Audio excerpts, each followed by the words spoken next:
Do you want to listen or do you want to fail? This video is for everybody that's about to start nursing school next week. I had a lot of comments telling me you guys are about to start this week or you're on a break and you're about to go back. So I'm going to give you some tips of how further you guys can study so you can make sure you have a successful semester. So the first thing we want to do is figure out what type of learner we are. A lot of times I might be a visual learner, my friend might be a kinesthetic learner, and I want to do what they're doing because they're getting straight A's. Well, what they're doing is not going to work for me. So I got to figure out what kind of learner I am, and then we can start from there. So there is a link in my bio. Click on the beacon, and down in the beacon there is a learning assessment tool. Figure out what type of learner you are, and then we will start from there. So we have visual learners, auditory learners, reading/writing learners, and kinesthetic learners.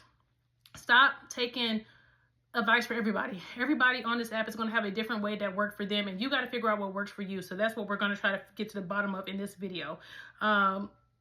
So people that are going to be visual learners or auditory learners, our biggest thing is going to be hearing stuff or looking at stuff. So for my visual learners, we're going to go to YouTube. So if you're somebody and you're saying you don't have time to read before you go to class, at least go look up the subject about whatever you guys are going to go over. And we're going to look up a video on YouTube. I looked up some resources. We got Nurse George, we got Registered Nurse RN, we got nursing.com, we got Simple Nursing. And I think there's somebody called Nurse Mike.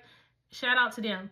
Go look at their video on cardiac. Look at their picture on their video on ped development. Go look at their video on women's health. Look at their video on pediatrics, whatever. So when you get to class, this is not the first time you're hearing this. If you're one of those visual learners, if you're an auditory learner, you're going to want to at least listen. So you can play this on your way to class. You're not going to be looking at it because you'll be driving, or you can play it when you're at the gym. You can play it while you're cooking, and your eyes don't need to be on it. But as long as you're hearing it, you're not hearing it for the first time by the time you actually get to class.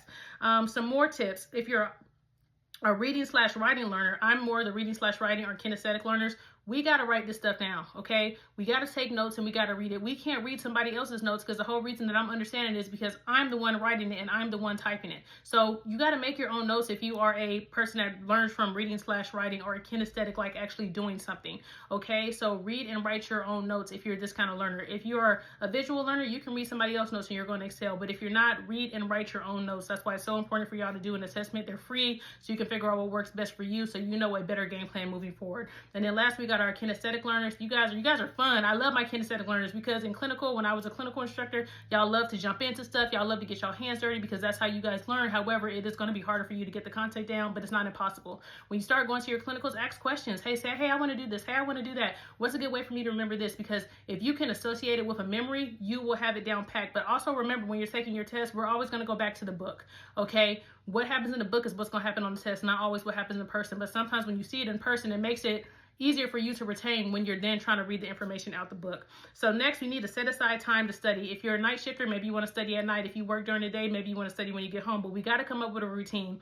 We can't study on Monday, don't study on Tuesday, study on Wednesday, don't study Thursday, Friday, Saturday.